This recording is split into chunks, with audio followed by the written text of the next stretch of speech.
In this video, we are going to break down how Mike Tomlin is a coward, and later on in the video, getting into why I think that the Steelers are first-round exits yet again, which I think is certainly possible, why Mike Tomlin needs to be fired. I know it's going to sound kind of crazy, considering how often the Steelers make the playoffs and are contenders, but unless the Steelers are content with mediocrity, they need to fire Mike Tomlin. But first, we need to break down why I think he is an absolute coward. First of all, the Chiefs had a great opportunity to score 30 and didn't. But second of all, when you're down 29 to 10 in the fourth quarter, you got to be aggressive. You have to be aggressive. I know that having 4th and 2 at your own 22-yard line, if you don't get it, the Chiefs are going to add to their lead and make the game pretty much unreachable. And I get there's only 6 minutes left, but you can't surrender when the AFC North is on the line. That is cowardly. That is a pussy move. You know, at this point, you're not going to get 3 quality possessions if you punt the ball back to Kansas City. You went for it on 4th and 20, granted as the KC-42, but you went for it on 4th and 20 earlier in the game, recognizing that you can't punt the ball back. And on 4th and 2, when you need 9% of that same, 10% of that same yardage, you punt the ball back to Kansas City and pretty much seal the game for them. I get it. Your chances of winning at that point are small. If this is a game in September, I have no problem punting the ball there and conceding the game because the need to avoid injury. Your chances of winning were 1 in 1,000 anyway, per the ESPN analytics. But this is a game that has serious implications on the postseason. You can't just surrender this early. You have to go for it. You have to move quickly down the field. You gotta use onside kicks to your advantage. You have to be aggressive. You can't just cowardly concede the game when you've lost control of your destiny for the AFC North title. And this was a third game in a row that Mike Tomlin acted like a complete coward in a late game scenario with his team trailing by a lot. Last week against the Baltimore Ravens, after Russell Wilson threw a pick six, they marched down the field and faced 4th and 12 at the 50-yard line. I get it, it's 4th and 12, but you're at midfield. You have to go for it. You have to go for it because there's only 9 minutes left in the game and you're down by 14 points. And this is, again, a game that has huge division implications. So you need to go for it, be aggressive in the spot. Instead, the Ravens marched 86 yards down the field, made it a 3-score game, and pretty much put the game on ice. Now, I have no problem punting at the end of the game when you're already down by 17 and pretty much have no shot to win it without 2 onside kicks. That I have no problem with. Because in the other scenario that I gave, you technically only needed 1 because you had all 3 timeouts. You might not even need an onside kick, but you realistically probably did. But again, though, you had an opportunity at midfield, and you punted the ball away with the ball at midfield. You punted the ball away with the ball at midfield, and you just can't do that. You just can't be punting the ball at midfield when you're down by 14 points with 9 minutes left in the fourth quarter. And again, I get it. It was a long shot when you punted the ball, but it wasn't even like you needed a miracle, an absolute miracle to win. Like, you still had a 2.5% chance to win. Wait, how did the win probability go up when you punted the ball to 2.7%?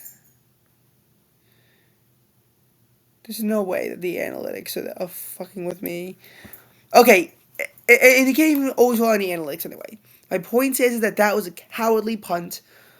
Again, and at the 50-yard line, and the other one was fourth and short. And again, I get it. You're probably going to lose the game anyway, but you go for it at least in that spot. And the most egregious of them, which actually helped out my Eagles, so I'm not going to complain too much. But still, the most egregious one against the Eagles, eh, when he punted the ball away, um, when he punted the ball away, they had a 3.6% chance of winning. You punt the ball away, facing, what was it, like 4th and 7 at the Philadelphia 46-yard line. So even worse, you're in plus territory, 4th and medium. You punt the ball away, and the Eagles march 88 yards down the field and take up the remaining time on the clock to end the game. I get it that no one thought that the Eagles were going to do this, but the other side of this is that when you punted the ball away to Philadelphia, you gave them a long field. If you go for it and don't get it, they have a much shorter field to work with, and you're getting the ball back even if they score a touchdown to make it pretty much out of reach. Again, you can't play cowardly when you're down by 14 points. I mean, I get that there were over 10 minutes left in this one, but the Eagles' offense is known for being very good at running the ball and running out the clock when they're ahead. You know, even before they became good. Looking at the Eagles game against the Packers, and again, I am an Eagles fan, so I was not complaining about this, but looking at, you know, this game, they had the ball for 7 minutes and 25 seconds against the Packers to pretty much ice the game before kicking a 21-yard chip shot field goal to go up by 5. You know, in the Eagles game against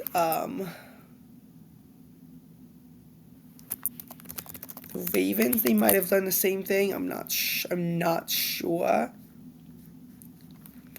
how good their end of game ball control was. Okay, it wasn't perfect, but again, you do see my point. The Eagles are very good at running the ball when they're winning. So again, you know, another cowardly decision. And now we're going to get into why Mike Tomlin, I think, needs to be fired if the Steelers go one and done. This isn't even the first time he's collapsed at the end of a season. You know, they were 10-3 and in prime position to win the AFC North after Week 14, because the Baltimore Ravens at that point were 8-5 at the bye. So 4 to play, and the Steelers are up 2. Guess what? The Ravens are 10-5 now. The Steelers are 10-6. If the Ravens beat the Texans, the Steelers do not control their own destiny to win the AFC North in Week 18. I get it. In the event of a tie, the Steelers own a tiebreaker, thanks to a better conference record. But still, you know, this team is a team that started off 10-3 and are now 10-6. This is looking like they could be suffering a historical collapse. In 2023, you know, the Pittsburgh Steelers started off 7-4, lost 3 straight. To their credit, they did win 3 straight games to make the playoffs at 10-7 before losing in a wild card round to the Buffalo Bills. But again, you have to start questioning Mike Tomlin.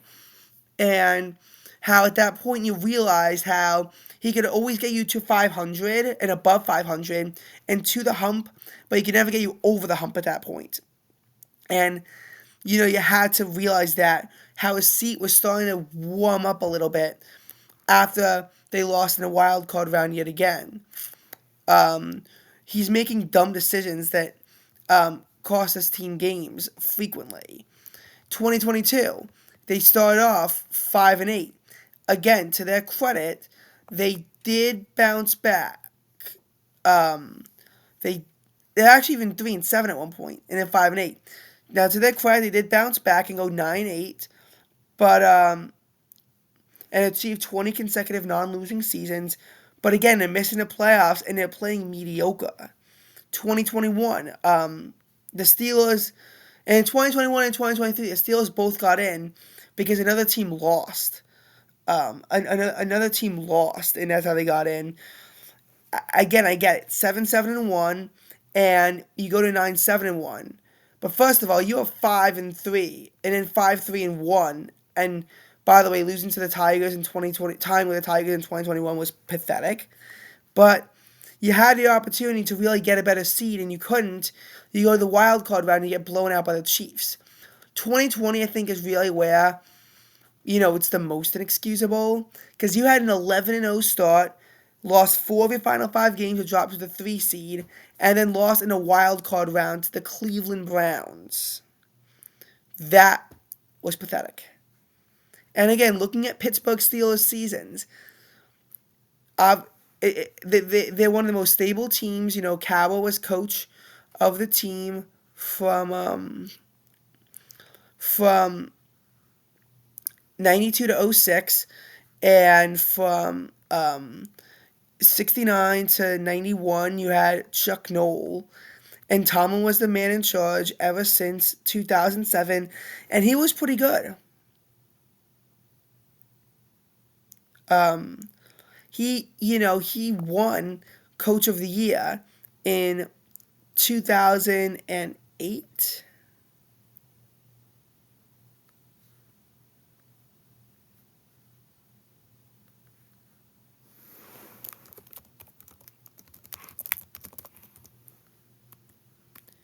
Oh, the Motorola Coach of the Year.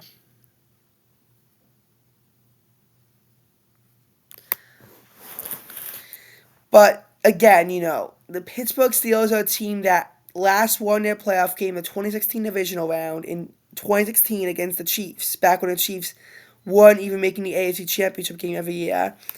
You had a bye in 2017 and you wasted it. 2019, you have a mediocre campaign. 2018, by the way, was another historical collapse for the Pittsburgh Steelers, as you start off 7-2-1, just to go 9-6-1 and miss the playoffs. 2019, 8-8, mediocre, and you were 8-5 and you collapsed. 2020 was a huge collapse. 2021, I mean, you rebounded again, same for 22 and 23, but you collapsed before that, and you couldn't ever, do what you need to do. And now 2024, we're seeing it again. Mike Tomlin, is really just losing his touch as a coach, and his teams are performing mediocre.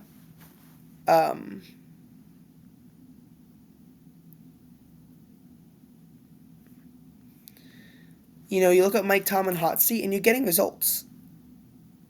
I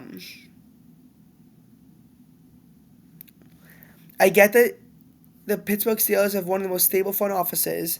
They hate firing coaches, but if he continues to coach like a complete coward and it costs you in the playoffs, I mean, I'm not a Steelers fan, obviously, but you got to fire him.